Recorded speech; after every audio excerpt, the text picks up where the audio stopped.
समाज का एक बड़ा तबका सामान्य वर्ग पे आरोप लगाता है कि इन्होंने हमारा जो है शोषण किया है, शोषण कर रहे हैं। आप सामान्य वर्ग की बातें करते हैं, लेकिन कभी किसी तर्क और तथ्य के आधार पे आपने नहीं बताया कि सामान्य वर्ग सही है। ऐसे कैसे चलेगा? देखिए, मैं स्पष्ट कर दूं कि सामान्य वर्ग आज हाशिए पर है। देश की सुरक्षा, देश की प्रगति का ठेकेदार बना बैठा है, लेकिन राजनीतिक और सामाजिक रूप से आज उसके खिलाफ षड्यंत्र चलाया जा रहा है, उपेक्षा की जा रही है। वो अपना मतदान तो करता है, लेकिन उसके मत का कोई महत्व नहीं रह गया है। तो मैं स्पष्ट कर दूं और उदाहरण सहित मैं बताना चाहूँगा कि हाल ही में इलाहाबाद हाईकोर्ट ने एक जजमेंट दिया, जिसमें उन्होंने बताया कि धर्मांतरित हो चुके लोगों को, जो ईसाईयत में जा चुके हैं, उनको आरक्षण का लाभ नहीं दिया जाना चाहिए। फिर सवाल माय लॉर्ड से मेरा ये है कि आप कैसे जानेंगे कि फला व्यक्ति धर्मांतरित हो गया? कोई सर्टिफिकेट तो उसने प्राप्त नहीं किया है। मैं ऐसे अपने ही जनपद में तमाम लोगों को जानता हूं जो वैचारिक रूप से उनका पूरा घर और उनके तमाम जानने वाले लोग, विशेषकर SC/ST समुदाय से हैं, ये लोग लो इनकम ग्रुप के लोग हैं, ये लोग धर्मांतरित हो चुके हैं वैचारिक रूप से, और लेकिन अपने हिंदू होने का पूरा लाभ उठा रहे हैं, सरकारी योजनाओं का लाभ उठा रहे हैं, आरक्षण का लाभ उठा रहे हैं। बताइए आप इनको कैसे पहचानेंगे और आपके दिए हुए जजमेंट पर अमल कैसे होगा? ग्राउंड रियलिटी कैसे बदलेगी? फिर मैं आरक्षण पर आता हूं। आरक्षण और धर्मांतरण और दोहरा पैमाना जो देश में चल रहा है, ये देश के लिए सबसे खतरनाक सिद्ध होगा। मैं SC/ST वर्ग के लोग जो प्रायः क्रिश्चियनिटी में जा रहे हैं, मीम भीम के ग्रुप को ज्वाइन कर रहे हैं, मैं उनसे पूछना चाहता हूं, शायद आप तथाकथित अम्बेडकरवादी हैं। अगर आपने डॉक्टर अम्बेडकर को पढ़ा होता तो आप मीम और भीम की डफली तो नहीं ही पीटते, ये असंभव था। और जिस तरह से कन्वर्जन कर रहे थे सन 1956 में जातीय भेदभाव को मिटाने के लिए डॉक्टर अम्बेडकर ने कहा कि बुद्धिज़्म में कोई जाति का कोई कंसेप्ट नहीं है, तो बुद्धिज़्म में हम चले जाते हैं, और उनके साथ लाखों लोग बुद्ध हो गए, वहाँ जातियाँ नहीं हैं। लेकिन सरकार का जो आरक्षण का कंसेप्ट है, जातियों के आधार पर है। अगर आप बुद्ध हो गए हैं, आपकी कोई जाति नहीं है, तो बहुत अच्छी बात है, स्वागत है। फिर आप आरक्षण का किस तरह लाभ ले रहे हैं? क्यों लाभ ले रहे हैं? क्रिश्चियनिटी में जाकर के भी आरक्षण का लाभ मिल रहा है, सरकारी तमाम योजनाओं का लाभ मिल रहा है। और फिर प्रश्न ये आता है कि आप कन्वर्ट हुए, ठीक है, क्या मन में आया आपके कन्वर्जन के लिए कि आप जिस धर्म में पैदा हुए, जिस संस्कृति में पैदा हुए, वो ठीक नहीं थी, आपके अनुरूप नहीं थी, कपड़ा था जो आपने बदल लिया। चलिए मैं आपसे पूछता हूँ, जितने लोग परिवर्तित हुए हैं, धर्मांतरण किए हैं, आपने हिंदू दर्शन को जाना? नहीं जाना। आपने केवल तथ्य निराधार परंपराओं, रूढ़ियों को और वर्जनाओं को आपने धर्म मान लिया। समाज की विकृतियों को आपने धर्म से जोड़ करके देखा, समाज की बुराइयों को आपने धार्मिक जामा पहनाया। मैं उदाहरण के तौर पर आपसे पूछना चाहता हूं, अगर किसी व्यक्ति ने कभी कोई कार नहीं देखी है और उस व्यक्ति को कार का पहिया ला के दे दिया जाए, तो क्या वो कार के बारे में जान पाएगा? उस व्यक्ति को कार का गियरबॉक्स ला के दे दिया जाए, वो कार के बारे में जान पाएगा? नहीं जान पाएगा। उसको अगर कार को समझना है तो कार के पूरे स्वरूप को वो देखेगा, तब कार को समझ पाएगा। यहाँ आपके साथ यही गलती हुई। जब हम ज्ञान की प्रतिष्ठा नहीं करते हैं, किसी व्यक्ति को महत्व देते हैं। हमारे यहाँ ज्ञान को महत्व दिया जाता है, व्यक्ति को महत्व नहीं देता। व्यक्ति के कर्म पूजनीय होते हैं, व्यक्ति पूजनीय नहीं होता। यहाँ आप ये गलती कर बैठे। डॉक्टर अंबेडकर जिस कुंठा से ग्रस्त थे और उनके अनुयायी भी बिना सोचे समझे उसी भीड़ चाल का हिस्सा बन गए, और उसी कुंठा से ग्रस्त होकर के 4 कदम चल करके आगे अपनी ही संस्कृति के दुश्मन बन बैठे। अब मैं पूछना चाहता हूँ कि आपने क्या वेदों को पढ़ा? वेदों को जाना? वेदों कितने वेद पढ़े आपने? 4 वेदों में से कितने वेद आपने पढ़े? उपनिषद को पढ़ा?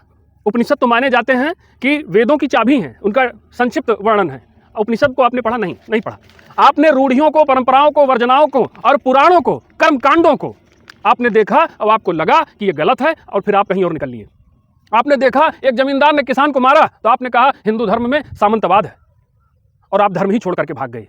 पहले स्वयं को जानने का प्रयास किया होता आपने, तो शायद ये गलती ना करते आप। स्वयं को जो नहीं जानता है, आपो दीपो भवा, अपना प्रकाश स्वयं बनिए, बी योर ओन लाइट। स्वयं को तुम जानते नहीं और दूसरों को जानने का ठेका लेकर के बैठ गए। और आज आपके इस कृत्य से क्या हो रहा है?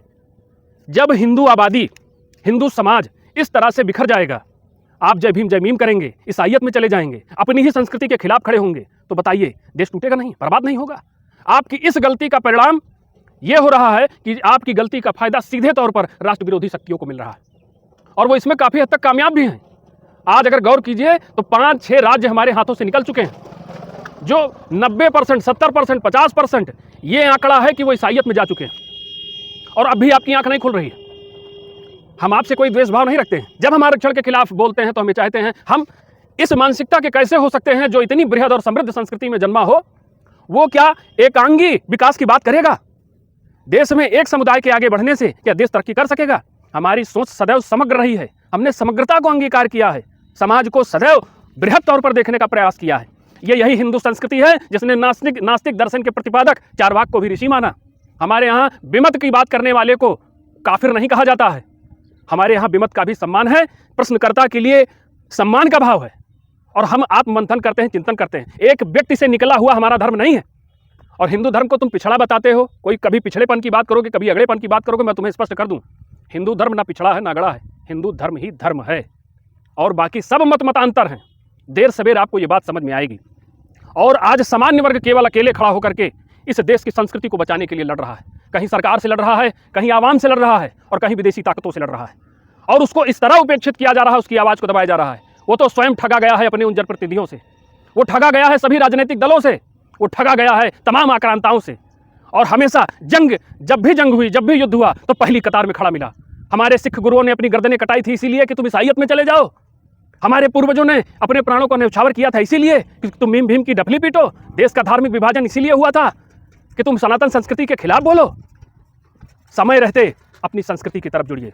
मनुस्मृति तुमने जलाई, तुम मनुस्मृति के खिलाफ बोलते हो। क्या कभी मनुस्मृति तुमने पढ़ा? आप मुझे बता दीजिए, यादव हो, मौर्य हो, पासी हो, कोरी हो, किसी भी जाति के हो, धोबी हो, प्रजापति हो, मैं तुमसे ये जानना चाहता हूं कि मनुस्मृति जाओ बाजार में कोई पुस्तक उठा के लाओ और मनुस्मृति में तुम ये बताओ मुझे कि इन जातियों का वर्णन आपको उसमें मिलता है। मनुस्मृति में जातियां लिखी हुई हैं और लिखी नहीं हैं, तो आपने कौन सी राय बना ली? क्या समझ करके आप मनुस्मृति के खिलाफ हो गए? उसमें कोई अच्छी बात नहीं लिखी है। कहीं पढ़ करके किसी विद्वान से विमर्श कर लेते, समझ लेते, तो शायद आपकी आंखें खुल जाती। ऐसे महान धर्म ग्रंथ का आपने अपमान किया, ऐसी महान पुस्तक का आपने अपमान किया, और आपने इस पुस्तक का अपमान करके अपनी संस्कृति को गाली दी, उसको ओझा बताया। और आप जहां आप गए हैं, क्या ईसाइयत में समाज का वर्गीकरण नहीं है? क्या ईसाइयत में जातियां नहीं हैं? क्या इस्लाम में फिरके नहीं हैं? वहां वर्गीकरण नहीं है।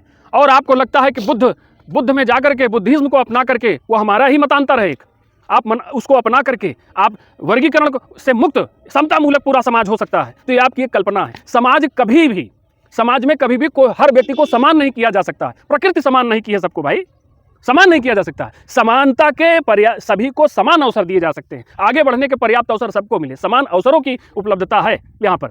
लेकिन आप तो चाहते हैं कि हम विक्टिम कार्ड खेलें। 5000 साल से हमारा शोषण हुआ, 10,000 साल से हमारा शोषण हुआ। आज के परिवेश में आप पैदा हुए, आज की व्यवस्थाओं में सांस ले रहे हैं, और बात आप 5000 साल पहले की करते हैं। और ये मानते हैं कि विक्टिम कार्ड हम खेलेंगे, कहीं आरक्षण की बात करेंगे, और बिना योग्यता के हम उच्च पदों पर आसीन हो जाएंगे। सर्वे हुआ, जब मंडल कमीशन ने अपनी सिफारिशें लागू की थी, तो सैकड़ों हजारों जातियों को उन्होंने उसमें शामिल किया था जो सामाजिक रूप से पिछड़ी पाई गई। और वो आंकड़ा कहां से उठाया था? सन 1931 की जनगणना से। संविधान बता रहा है कितनी जातियां हैं। एक भी जाति का विवरण आपको हमारी मनुस्मृति में नहीं मिलेगा। और वो जाति प्रमाण पत्र आप सुबह से शाम तक पानी पी पी के बाम सेब जैसे संगठन ब्राह्मणों को गाली देते हैं, ब्राह्मणवाद का आरोप लगाते हैं। अरे ये 3% ब्राह्मण विदेशी हैं, विदेशी थे, ये 3% आए और तुम जैसे मूल निवासियों को पराजित करके यहाँ अपना साम्राज्य कायम कर लिया, और 5000 साल से लगातार तुम्हारा शोषण कर रहे हैं। तो भैया तुम्हारा शोषण ऐसे ही होता रहेगा, तुम्हारा सुधार नहीं हो सकता, क्योंकि तुम भौतिक रूप से पिछड़े नहीं हो, मानसिक रूप से पिछड़े हो। एक भी जाति का उल्लेख आप मनुस्मृति में नहीं बता सकते। बता सकते हैं तो आइए मंच पर संवाद होगा, डिबेट होगा, शास्त्रार्थ होगा। और अपने ही जाति का, एक तरफ आप जाति का विरोध करते हैं, बुद्ध हो गए हैं तो कैसी जाति, ईसाइयत में चले गए हैं तो कैसे हिंदू होने का फायदा आप उठा रहे हैं। मेरी बातें जिन भाइयों तक पहुंच रही हैं, मैं चाहूँगा इस बात को अधिक से अधिक लोगों तक पहुंचाइए। ये गंभीर विषय है। विषय कुछ ऐसा है कि समाज में कुछ बहरूपिये आपकी संस्कृति के खिलाफ काम कर रहे हैं। आप ही का चोंगा पहन रखा है उन्होंने, देखने में और पूरी व्यवस्थाओं में वो लगेंगे हिंदू, लेकिन हिंदू संस्कृति के लिए आघात कर रहे हैं। बहुत बड़े घातक सिद्ध होंगे देश के लिए। यही लोग हैं जो विदेशी एजेंटों के पैसों पर पल रहे हैं। और मेरा पूरे समाज से, भारतीय समाज से, मैं सामान्य वर्ग की बात इसलिए कर रहा हूं क्योंकि आज सामान्य वर्ग अपना हर प्रकार से बलिदान देने के बावजूद भी हाशिए पर है, उपेक्षित है। और जिस व्यक्ति में नेतृत्व क्षमता है, जो व्यक्ति नेतृत्व कर सकता है, आज वो हाशिए पर है। योग्यता होने के बाद भी जिसके साथ भेदभाव हो रहा है, संवैधानिक, सामाजिक, आर्थिक, हर तरह से जो प्रताड़ना झेल रहा है, आज मैं मजबूती से उसकी बात करना चाहता हूँ। और मेरी बात सामान्य वर्ग की उठाने से ये मतलब नहीं है कि मैं सामान्य वर्ग के प्रति कोई विशेष लगाव रखता हूँ, ऐसा नहीं। मैंने आपको अभी बताया कि हम एकांगी विकास के पक्षधर नहीं हैं। समाज में जब सभी वर्गों का विकास होगा तभी देश तरक्की करेगा। तो मैं भाइयों आप सबसे अपील करता हूं कि अपनी एकजुटता को बढ़ाइए। चाहे SC/ST के भाई हों, OBC वर्ग के भाई हों, सामान्य वर्ग के भाई हों, सामाजिक बुराई को दूर करके एक दूसरे से मिलिए जुलिए, सामाजिक समरसता की नींव रखिए और बटिए नहीं। आपके बटने से देश कई बार अपमानित हुआ है, फिर उसकी पुनरावृत्ति मत करिए। और सामान्य वर्ग के लोगों, मैं आपसे पुनः अपील करना चाहता हूं कि आप अपने वोट बैंक की आधारशिला रखिए, क्योंकि आप में नेतृत्व की क्षमता है, सदैव आपने देश का नेतृत्व किया है और फिर इस देश को, इस बिखरते हुए देश को आपके नेतृत्व की आवश्यकता है, तभी कुछ ठोस कदम उठाए जा सकेंगे इन विरोधी शक्तियों के खिलाफ।